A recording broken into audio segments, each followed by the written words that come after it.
Dando continuidade aí, pessoal, né, ainda dentro do processo de desinstitucionalização, falando aí, né, sobre o PNAS, Programa Nacional de Avaliação dos Serviços Hospitalares, Psiquiatria, exerceu, né, a função de desencadeador da reorganização da rede de saúde mental, diante da situação de fechamento de leitos psiquiátricos e da consequente expansão da rede extra-hospitalar, tá?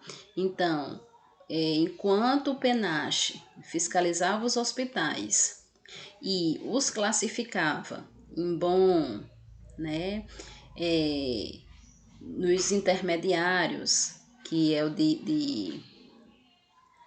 onde a porcentagem ia ser baixa ou então fechava, ao mesmo tempo que acontecia isso, as instituições extra-hospitalares eram criadas, tá?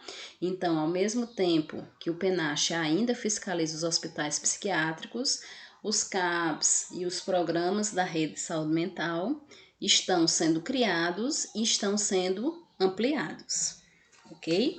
Então, é por isso que nós não podemos, né, imaginar que os pacientes eles irão ficar desassistidos.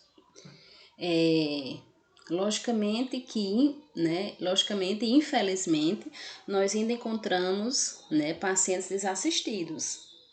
Mas muitas vezes, essa desassistência, ela pode ser também uma falta de busca do serviço, né? No sentido de que, muitas vezes, o familiar que recebeu o paciente de um hospital psiquiátrico, porque ele foi descredenciado, talvez ele não tenha ido buscar os outros serviços, certo? E na realidade o serviço, né, ele trabalha com os princípios do SUS, então ele é universal, ele está lá para todos os pacientes que dele precisam, ok? Então, é nesse olhar, tá, que o processo de desinstitucionalização, ele vem acontecendo, ok? Aí, né, vieram dentro do processo, né, de desinstitucionalização, a estratégia de redução de leitos psiquiátricos, né, que é aquilo que eu já venho falando para vocês, que ao mesmo tempo garante-se que as reduções de leitos se efetivem de forma planejada, de modo a não provocar desassistência nas regiões onde o hospital psiquiátrico ainda tem grande peso na assistência às pessoas com transtorno mental. Esse processo, com ritmo pactuado entre os gestores do município e do estado, hospitais e controle social, deve incluir o aumento progressivo dos equipamentos, das ações para a desinstitucionalização, tais como CAPS, residência terapêutica, programa de volta para casa, etc. Tá? Aquilo que eu já falei, certo? Que ao mesmo tempo que se fechava, os hospitais estavam abrindo outros serviços. Então, o paciente ele não precisa ficar desassistido, tá? Assim como muitas famílias que tinham seus parentes internados em hospitais psiquiátricos há muitos anos, né? Eles se sentiram abandonados, né? Eles se sentiram que seus parentes iam ficar à mercê do transtorno, né? Da falta de um serviço, da falta de um hospital.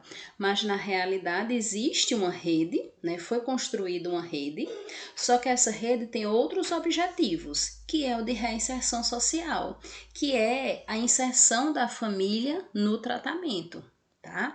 Então a família, ela não deve se sentir vítima, tá? Ela agora faz parte do processo, onde nós tínhamos dentro dos hospitais muitos pacientes, tá? Que passavam anos sem receber a visita de um parente, ok? E eles sim eram abandonados, tá? A família, ela agora tem que participar desse processo, ok? Então, a proposta, né, a política é que a verba que iria para os hospitais psiquiátricos, que agora não vai mais porque o hospital foi fechado, ou vai menos porque houve uma diminuição da porcentagem, né, do financiamento, então esse dinheiro teoricamente vai para a criação e para a ampliação das instituições abertas, tá? Outra coisa, pessoal, que aconteceu dentro da política de saúde mental, né, que é a inclusão social, né, que é um trabalho, que é o objetivo de reinserção, certo? Então, e que se torna um desafio, tá? Por que vai se tornar um desafio? Porque nós temos que trabalhar a sociedade para aceitar esse paciente, tá? Para que a sociedade não venha a excluir este paciente e acabe atrapalhando um trabalho que a rede de saúde mental está tendo, né? Um exemplo disso foi aquele que eu falei para vocês, né? Do desfile de 7 de setembro. Nós estávamos com a paciente e uma pessoa da sociedade a chamou de doida, né? Então, essa pessoa da sociedade, ela veio a atrapalhar o processo que nós, enquanto rede de saúde mental, estávamos fazendo, né? Tratando o paciente através de medicamentos, através da família, através da psicoterapia e, né, promovendo o nosso objetivo, que é o de reinserção social. Então, através do desfile de 7 de setembro, nós estávamos reinserindo, né, esse paciente na sociedade. Ok? E infelizmente uma pessoa da sociedade, né, veio e atrapalhou o processo, tá? Então essa inclusão social, ela é um desafio devido, né, à sociedade muitas vezes não querer aceitar o paciente com transtorno mental. Uma certa vez nós tínhamos dentro do CAPS uma profissional, uma fisioterapeuta, e essa fisioterapeuta, ela fazia um trabalho tanto com os pacientes do CAPS quanto com os grupos de idosos. Então, ela juntava os dois grupos, né? Logicamente que a gente só envia para a sociedade aqueles pacientes que estão controlados, nós não iremos mandar para um trabalho, né, junto da sociedade um paciente em crise, né? Então, ela fazia esse trabalho na praça, de atividades físicas. Então, juntava-se os pacientes do CAPS com os idosos e daí ela fazia esse trabalho, tá? Os monitores do CAPS, que são os vigias, eles iam juntamente com ela, né? E o pessoal da enfermagem também, ok?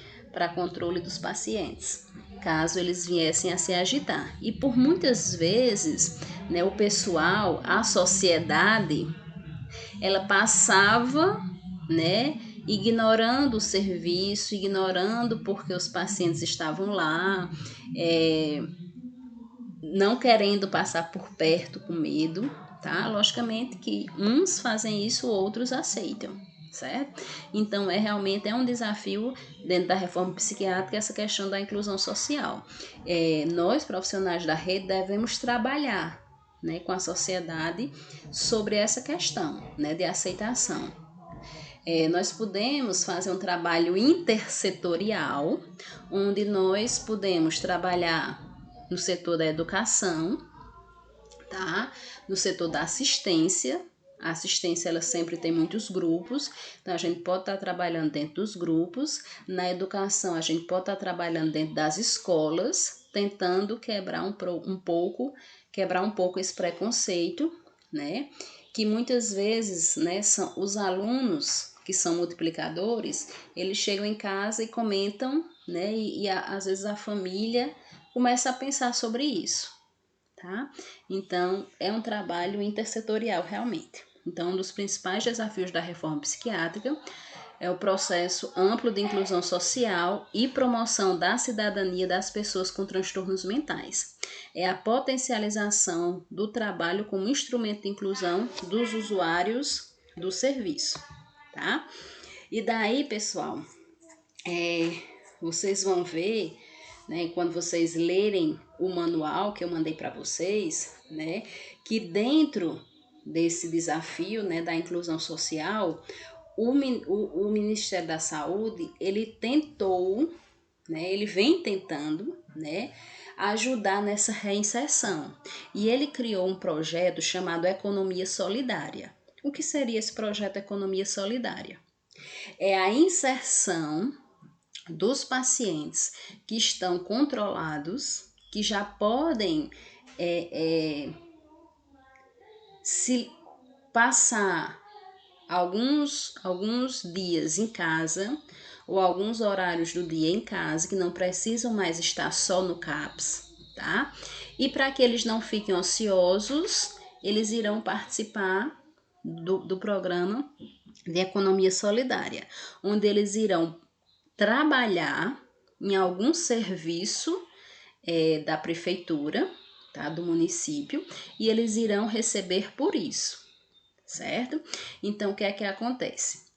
Para se ter esse programa no município, na verdade, tem que ser uma proposta do próprio município para o Ministério da Saúde, certo? Então, o município ele cria um projeto que é o de economia solidária no município X e envia esse projeto para o Ministério da Saúde, tá?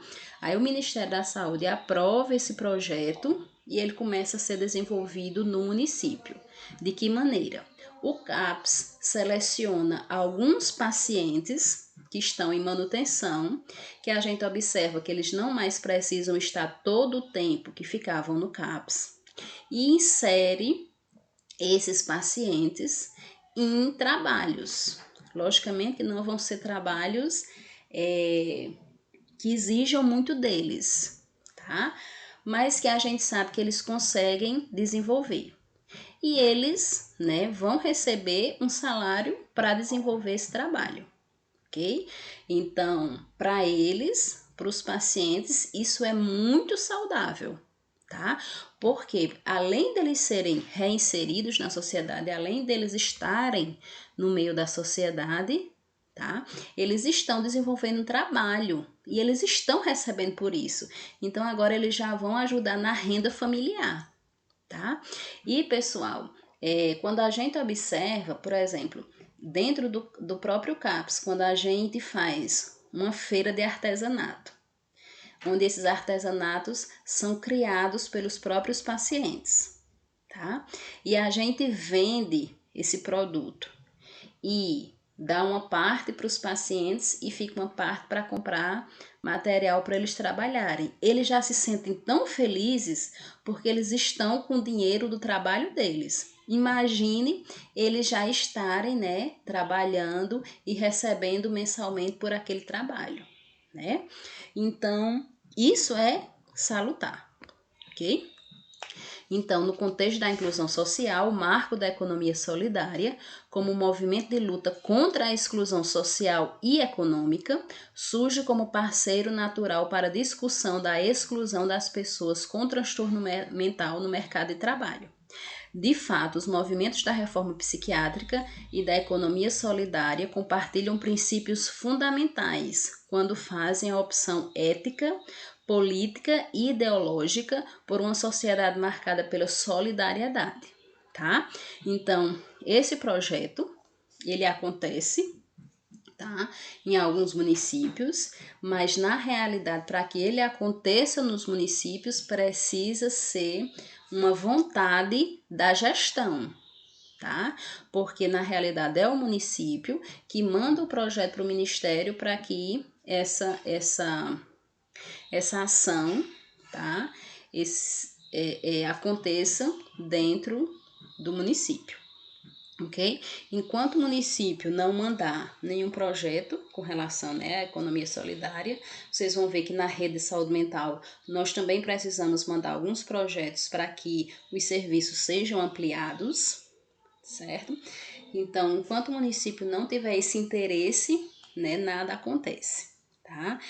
Vocês que já estão vendo as políticas aí, vocês sabem disso, né? Que o primeiro passo tem que ser o interesse do município, tá?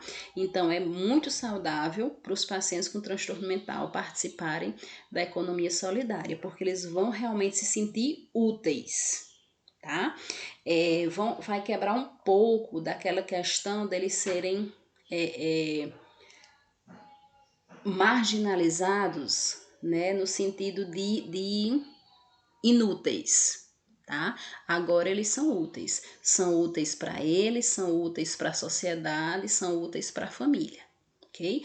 Então, os diversos trabalhos que eles poderiam fazer é, por exemplo, jardinagem, né, aguar uma praça, ser vigia juntamente com outro funcionário de uma instituição, tá? Então são trabalhos básicos, mas que a gente sabe que eles conseguem fazer. E ao invés de eles estarem no CAPS, né, a gente já está incluindo eles nesses serviços, tá? Com relação à assistência, ela continua, certo? A princípio, esses trabalhos são, por exemplo, ele passa a manhã no CAPS e à tarde vai trabalhar, tá? Ou ele trabalha um dia, no outro dia ele está no CAPS. Então, a gente faz esse direcionamento até que a gente possa liberar o paciente totalmente para o serviço, ok? Então, esse serviço, essa liberação dentro do serviço, ela vai acontecendo de forma gradativa, tá? Temos outros desafios, pessoal, dentro da reforma psiquiátrica. A questão, né, da acessibilidade e da equidade. Estima-se que 3% da população necessitam de cuidados contínuos em saúde mental em função de transtornos severos e persistentes. A magnitude do problema exige uma rede de cuidado densa, diversificada e efetiva, tá? Então, o que é que acontece? Dentro dos municípios, nós precisamos de uma rede ampliada, como, por exemplo, né, a rede do Iguatu, que ela apresenta diversos tipos de CAPS, diversos programas da rede de saúde mental, como o ICOL, tá? Só que nós temos municípios menores que eles apresentam apenas um tipo de CAPS, tá? Aí o que é que acontece? Nós temos que referenciar, que pactuar junto com essas cidades que tenham uma rede mais ampliada, né, para que os nossos pacientes sejam dirigidos para lá quando necessário. Então, um exemplo aqui, as 7 cidades aqui circunvizinhas, Oroz, Cedro, Lavras, Baixio, Mari, Palmirim, eles têm como referência o CAPS do ICOL, tá? Então, é pactuado entre esses municípios, né, que caso os pacientes necessitem ir para uma assistência maior, eles são direcionados para o CAPS do ICOL, né? Por exemplo, crianças. Nas cidades circunvizinhas não existe CAPS infantil, no ICOL existe, então as crianças são direcionadas para o CAPS infantil do ICOL. CAPS AD, né, que trabalha álcool e drogas. Os municípios não têm, mas temos como referência o CAPS AD do ICOL, então a gente referencia para lá. Então ocorre, né, uma pactuação dentro das políticas públicas, né, uma pactuação desses municípios e nós temos como referência, né, de pactuação e encaminhamento desses pacientes para o ICOL, tá?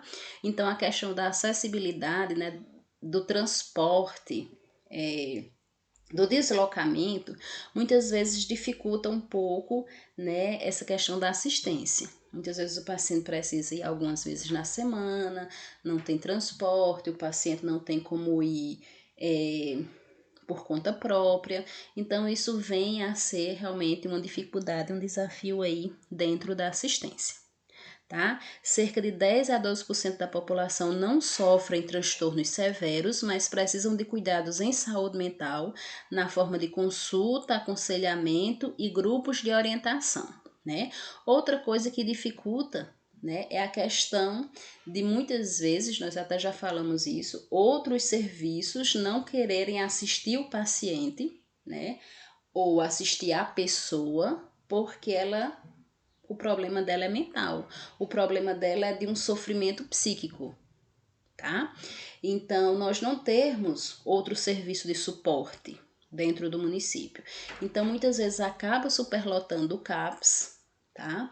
Onde a gente poderia estar direcionando esses pacientes para outros serviços, como por exemplo o NASF, tá?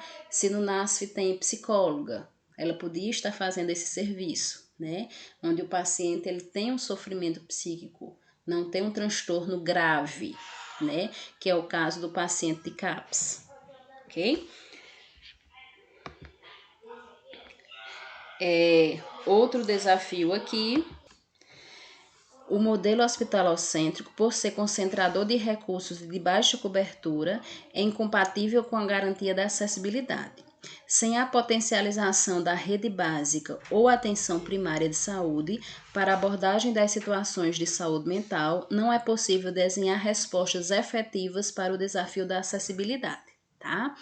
Aqui, pessoal, entra como desafio a questão do serviço de saúde mental ele ser sozinho dentro do município, tá? Ele precisa de parceiros e a assistência, a rede assistencial, ela deve entender que eles são nossos parceiros, ok? Então, as estratégias, elas são nossas parceiras. Então, por isso que tem um programa do Ministério da Saúde, que é o matriciamento, onde nós, rede de saúde mental, iremos capacitar as estratégias de saúde da família para ser nossos parceiros, para assistir pacientes que têm transtornos leves, que apresentam sofrimento psíquico, não um transtorno mental, tá? Então, nós precisamos de parcerias.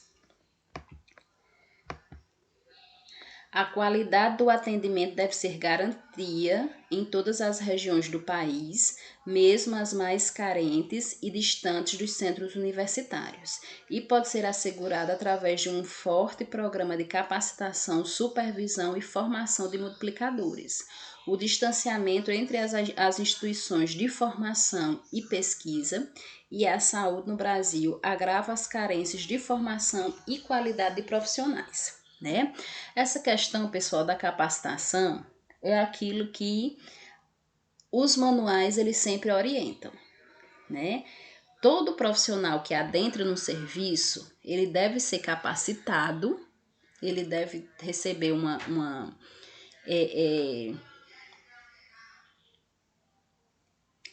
orientações, né, com relação ao serviço, né? Ele deve realmente receber uma capacitação e depois dessa capacitação ele adentrar no serviço. Só que, infelizmente, isso não é a realidade, né? Muitas vezes o profissional ele é jogado no serviço, tá? Ele adentra no serviço e daí ele vai realmente aprendendo dentro do serviço, né? Ele vai sendo capacitado dentro do serviço, tá? Então, assim, o que nós orientamos é que os profissionais que já estão dentro do CAPS, dentro do Serviço de Saúde Mental, que eles mesmos capacitem, eles mesmos sejam multiplicadores das informações que o profissional precisa saber, tá? Precisa estudar, precisa se inteirar, ok? Existe, né, os serviços, quando eles são abertos, eles passam por 1 a 2 anos sendo supervisionados, tá? Mas o município ele não vai financiar isso para toda a vida, tá? E essa supervisão ela acaba sendo, né, funcionando apenas de 1 a 2 anos, ok?